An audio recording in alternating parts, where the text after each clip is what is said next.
अस्सलाम वालेकुम एवरीवन। तो कैसे हैं आप लोग? अल्हम्दुलिल्लाह से बिल्कुल ठीक होंगे। मैं आपका भाई मोहम्मद साजिद अली। तो चलो आज हम बात करते हैं कुछ नए मुद्दों के बारे में। हिंदुस्तान में हम डेली बेसिस में देख सकते हैं कि कहीं ना कहीं हमें ये चीज़ देखने के लिए मिलती है, फेस करनी पड़ती है कि मुस्लिम लीडर्स को छोटे मोटे और ढूंढ ढकोड़ कर ऐसे केसेस के जरिए से जेलों के अंदर डाला जा रहा है जिनकी आई थिंक कोई बुनियाद ही नहीं बनती। ना जाने ऐसे कितने लोग जो हैं आज जेलों के अंदर जा चुके हैं, और इसी के साथ में जो ऐसे लीडर्स हैं जिनको देख करके लगता है कि हाँ ये कौम को जगाने का काम कर रहे हैं, लोगों को ऐसी चीज़ें बता रहे हैं जिनकी ज़रूरत है, उन लोगों को सबसे ज़्यादा टारगेट किया जा रहा है। तो चलो बिना देरी किए करते हैं वीडियो को स्टार्ट। सबसे पहले हम बात करते हैं मुनव्वर रज़ा के बारे में। आई थिंक इनको आप ज़रूर जानते होंगे। मुनव्वर रज़ा जो हैं वो एक इस्लामिक मोटिवेशनल स्पीकर हैं। ये ऑलवेज बातें करते हैं एजुकेशन के लिए, ऑलवेज बातें करते हैं अपनी पर्सनल लाइफ के बारे में, ऑलवेज बातें करते हैं घर गृहस्थी के बारे में, और सबसे ज़्यादा जो इनका टॉपिक होता है वो एजुकेशन ही के ऊपर होता है। फिर चाहे वो दुनियावी तरीके से हो चाहे वो दीनी तरीके से हो, लेकिन दीनी तरीके को कभी इन्होंने छोड़ा नहीं है। ऑलवेज ये बातें करते हैं दीन के लिए और फिर करते हैं बातें दुनिया के लिए कि मुस्लिम्स को जो है वो किसी भी एंगल से एजुकेशन में पीछे नहीं रहना चाहिए। अब ऐसा जो आदमी जो ऑलवेज बातें ही करता हो सिर्फ एजुकेशन के लिए, तो आप सोच सकते हैं कि इनको लोग कितना चाहते होंगे। इनका सोशल मीडिया पे बहुत बड़ा फेम है, जहाँ पर इनके समथिंग 30 लाख के समथिंग फॉलोअर्स यानी सब्सक्राइबर्स हैं, और इनकी डेली बेसिस में कोई ना कोई वीडियो वायरल निकलती रहती है। और मैंने भी इनकी काफ़ी सारी वीडियोस देखी हैं। इनकी बातों में वाकई लज्जत होती है, और इनको जो लोग सुनते हैं, जो सुनना पसंद करते हैं, वाकई वो लोग अपनी ज़िंदगी को जो है चेंज कर रहे होते हैं। बिकॉज इनका बात करने का जो तरीका है, बातों को एक्सप्लेन करने का जो तरीका है, वो बिल्कुल डीप है। ये सारी बातें जो है अपने दिल के अंदर से बताते हैं, और सामने वाला जो बंदा बैठ करके सुन रहा है उसकी बातों का जरूर उनके दिल पर असर जरूर पड़ेगा। तो अभी हाल ही में हुआ क्या कि इनका एक प्रोग्राम था, मुनव्वर रज़ा का एक प्रोग्राम था, जहाँ पर ऑल ओवर इंडिया से लोग पहुँचे, और वहाँ से जैसे कुछ फेमस लोग होते हैं तो सारे लोग वहाँ पर पहुँचे। तो बातें वहाँ पर भी यही होनी थी, क्योंकि इनका जो टॉपिक है वो यही होता है, और ये कभी भी इस्लामिक जो जमातें होती हैं उनके प्रोग्राम्स में इन्वॉल्व नहीं होते, क्योंकि इनका जो है काम है वो लोगों को एजुकेशन की तरफ लेकर के जाना है, बस ये वजह है, बाकी कुछ भी नहीं। ये बात इनके बारे में बहुत ज़्यादा फेमस है। तो जब ये अपने प्रोग्राम में थे तो उसी बीच पुलिस ने अरेस्ट किया, और केस ऐसा लगाया जिसको सुनने के बाद आप ये बोलोगे कि ये कोई केस नहीं है। एक शख्स है जिसका नाम है सलमान। ठीक है, सलमान एक शख्स है जो हैदराबाद में कहीं पर किसी मंदिर के अंदर कुछ मूर्तियों की तोड़फोड़ करता है 13 तारीख को। तो उसका वहाँ पर कैमरा लगा होता है, उसका वो वीडियो हो जाता है रिकॉर्ड। इसी के बीच में वहाँ के जो रहने वाले लोग हैं उन्होंने उनको पकड़ भी लिया, उनको मारपीट की और उनको पुलिस के हवाले कर दिया, क्योंकि भाई उन्होंने किसी दूसरे धर्म की जो है भावनाओं को ठेस पहुँचाई है। ठीक है भाई, सलमान नाम का आदमी के बारे में बातें चल रही हैं। तो उन्होंने मूर्तियाँ तोड़ी हैं, मूर्तियाँ तोड़ी तो वो पकड़े गए। पकड़े जाने के बाद लोगों ने उनके साथ मारपीट की और उनको जेल के अंदर मतलब पुलिस के हवाले कर दिया। ठीक है, अब बात आती है मुनव्वर रज़ा, इस केस में किस तरीके से इनको फंसाया गया है। तो ये जब अपने प्रोग्राम में थे तो वो जो आदमी जिसका नाम सलमान था, तो प्रोग्राम में देखो कहीं पर भी कोई भी प्रोग्राम होता है नॉर्मली हर तरीके के लोग वहाँ पर पहुँच ही जाते हैं। तो वहाँ पर वो सलमान नाम का जो आदमी था वो वहाँ पर पहुँच जाता है। जैसे वो वहाँ पर पहुँचता है तो अब पुलिस का ये कहना है कि इन्हीं की बातों को सुनकर, मुनव्वर जमा की बातों को सुनकर इन्होंने ये हरकत की है।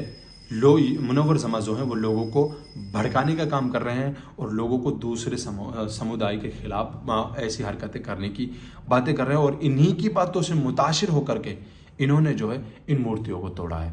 अब आप मुझे ये बताएं कि ये भला किस तरीके का केस हुआ। मुझे इसमें कोई भी किसी भी तरीके की कोई बुनियाद नज़र नहीं आती।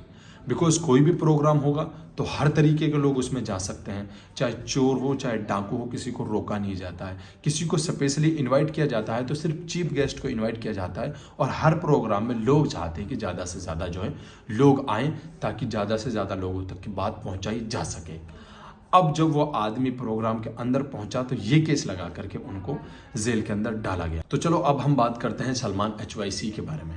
तो इनको भी आई थिंक आप जानते ही होंगे, इंस्टाग्राम पे 5 मिलियन फॉलोअर्स इनके हैं, और कुछ ही डेज के अंदर ये सारा कुछ हुआ है। तो इनके बारे में एक बात बहुत फेमस है कि कहीं पर भी लोग परेशान हों, इनको फ़र्क नहीं पड़ता हिंदू हो या मुसलमान हो, ये उनकी मदद करने के लिए ज़रूर पहुंचते हैं। हाल ही में इनका एक वीडियो कुछ टाइम पहले बहुत ही ज़्यादा वायरल हुआ था, जिसमें पैसे बांट रहे थे। आई थिंक वो अयोध्या का था। तो वहाँ पर जब इन्होंने पैसे बांटने स्टार्ट किए, लोगों को पैसे दिए, तो पुलिस ने इनके ऊपर एक्शन लिया कि भाई इतना पैसा तुम कहाँ से लेकर के आ रहे हो।